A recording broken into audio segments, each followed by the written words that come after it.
Good afternoon, ladies and gentlemen, and welcome to another episode of the Daily Print Wrap. I'm your host, Nicholas Lorimer, and today I'm joined by Michael Morris. So let's, of course, talk about the signing of the Government of National Unity Statement of Intent between the DA and the ANC, and also the IFP and now the PA have also joined the Government of National Unity. So there was some really fascinating detail that's just come out recently about what happened in the negotiations. This was written by Helen Zille, who is one of the DA's negotiators and also intimately involved in the whole process. She's a senior leader of the DA. Just kind of laying out how closely cut the entire deal was to get some sort of statement of intent signed. So much so that on the day that they're going to vote for the Speaker and President, they still didn't have a deal signed. In fact, while the night before they thought they were about to sort everything out with sort of 10 drafts of this deal, by 7:51, only a few hours before the election is supposed to take place, Zille looks at the latest version the ANC has just sent her, and it's draft 14. The last one she had seen was draft 10. And a whole bunch of stuff had changed. Stuff that she felt made it so that the DA could not sign it. She sent it to John Steenhuisen and Tony Leon, who are also, of course, intimately involved in the negotiations. And they said, no, we can't sign this.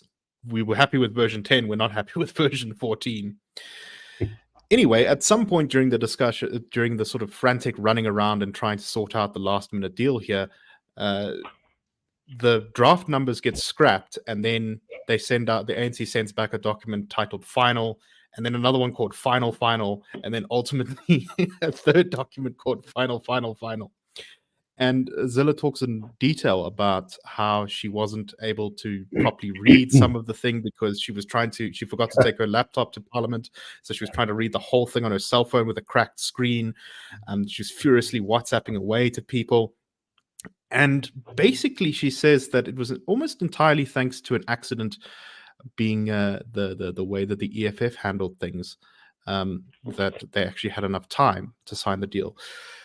According to her, they were on the verge of not voting for an ANC speaker in Parliament until the EFF, as part of, I'm not entirely sure what it was, but I guess it's sort of parliamentary theatrics, or maybe they had a need to plan some sort of strategy quickly, called for a caucus break.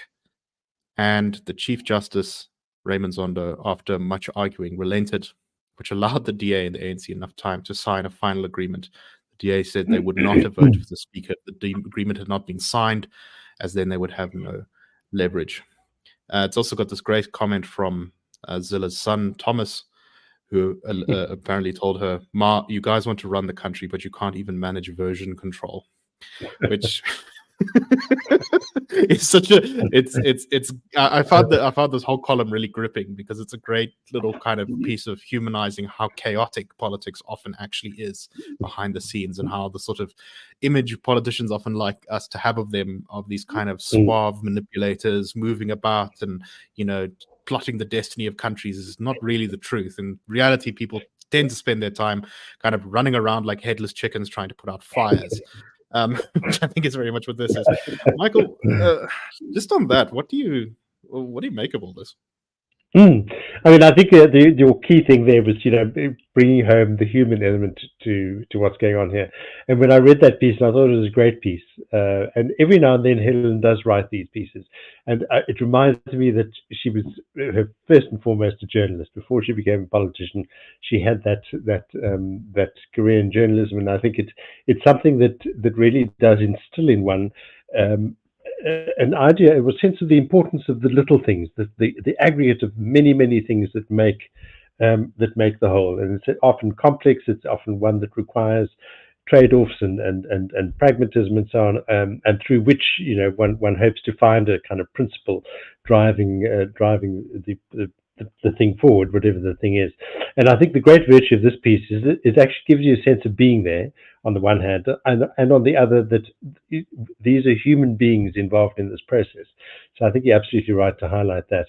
The little anecdote about her son, Thomas, I think his name is, reminds me of the many times that my own children have picked me out for stupidities or insufficiencies, especially in the kind of technological field, where one does in fact reveal one's sort of fumbling hopelessness. But so it's a delightful piece, but nevertheless also a very important one. And there are just a few things that really struck me as particularly significant.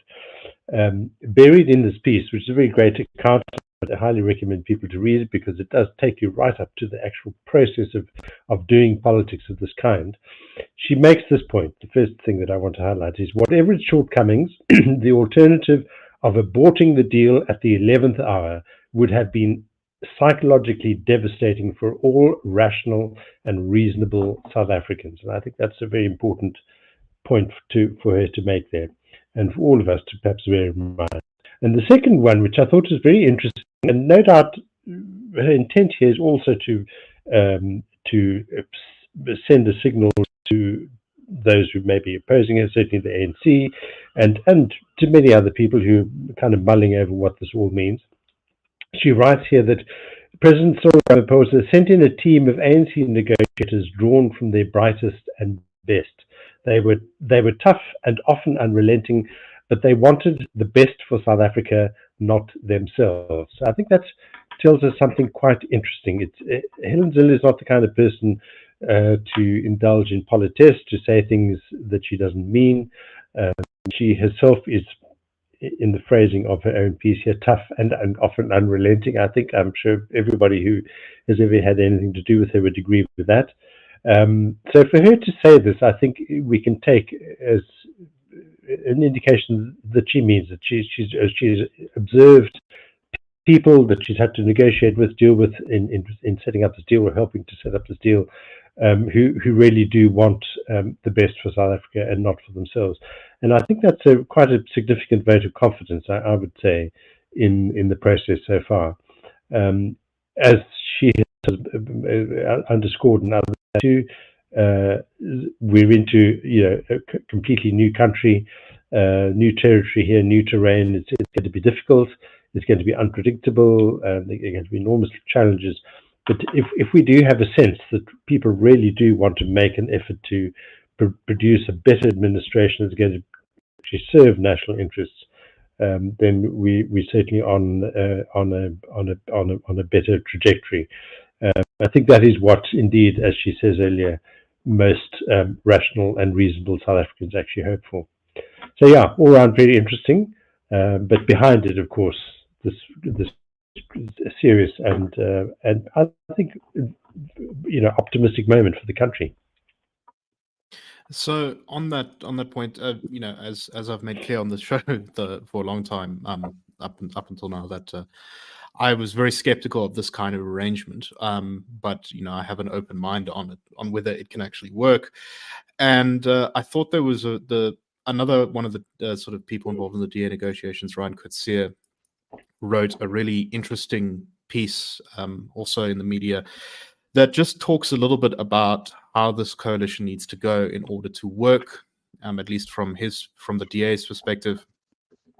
He said that the ANC during negotiations, it resisted to the very last the idea that electoral outcomes should determine cabinet positions. Indeed, it sought to unpick an agreement that government posts must be distributed in a manner broadly proportional to seats in parliament at the very moment MPs were filing into the House. It also resisted the idea that electoral outcomes should determine decision-making in government, but backed off when the DA made clear that there would be no agreement unless it did. And even now, it resists the idea that electoral outcomes should determine the government's policy agenda. This is quite someone in this piece saying that apparently at one point in the negotiations, the DA said to the ANC, power sharing means we also get some power too, right? Which I thought was kind of an interesting comment. But there were some other things as well. He says that the ANC has cast this as a government of national unity and is bringing on board a lot more parties. There's talk of bringing on the Good Party, of bringing on the PAC as well into this negotiation, and they've already brought on board, of course, the IFP and the Patriotic Alliance, so that the ANC can avoid accusations which have already been leveled by both the ANC and the by the MK and the EFF, that the ANC has, quote, sold out to the whites.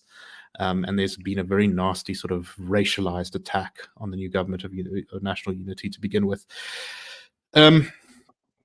Coetzee goes on to say, indeed, if the ANC seeks in the coming week to palm the deal off with a few minor cabinet posts, the GNU might not last until Friday, leaving the president in charge of a minority government at the mercy of his opponents in parliament.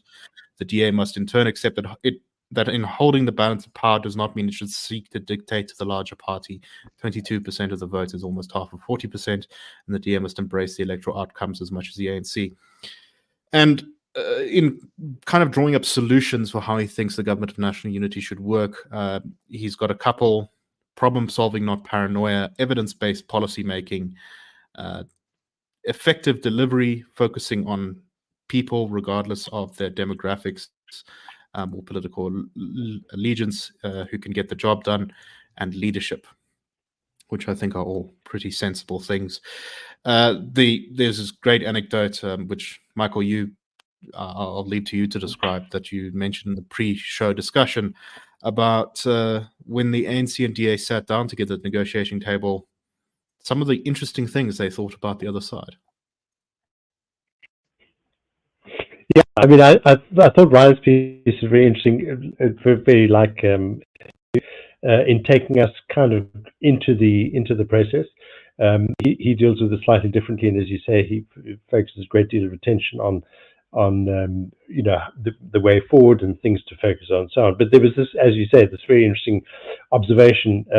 He was saying that it became evident during the past week that both the DA and the ANC caricatures the other in ways that make progress difficult. So in the past, these caricatures may be assisted in sustaining which was necessary.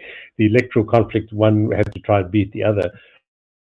And not many things have changed. So, it's now making progress difficult. And there was an interesting observation he made that we were astonished to discover the ANC is really concerned that we, the DA, might harbor a secret desire to withdraw the Western Cape from the Republic. And we were a bit offended by this suggestion we don't care about the plight of the poor. So you can just imagine. And then on the other hand, many in the ANC, by contrast, probably resent that it to the governing party is no more than a front for a criminal enterprise, and that the benefit, as Ryan Coetzee writes here, the benefit of being in the same room, these fears and assumptions can be aired and dispelled, and I think that's a really crucial thing. It was never possible before now because of the balance of forces. The DA simply wasn't strong enough, and the ANC was too strong, you could say, or strong enough to go it alone. And the point is reached now where, one says that the moderate centre is actually cohering almost automatically, but by virtue of an electoral outcome that does not give anyone the strength to dominate everyone else. And as a result of that, we're now pushed into an entirely different kind of politics, the kind of politics where we are sitting in the same room. We are discovering one another as ordinary human beings with, maybe stereotypical views of one another based on fears or anxieties and rhetoric that's been going for decades. And now suddenly you're encountering fellow South Africans who really do have some interesting ideas about how to run a government, how to run a country, how to grow jobs, to grow the economy, and so on. So it's all around a very interesting time, and potentially a very hopeful time too, I think. So I think the next thing to watch out for is who gets which cabinet positions.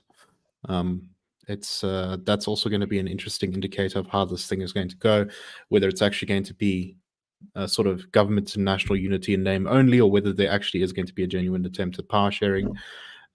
Currently, there's this talk that the DA could get 7 cabinet positions.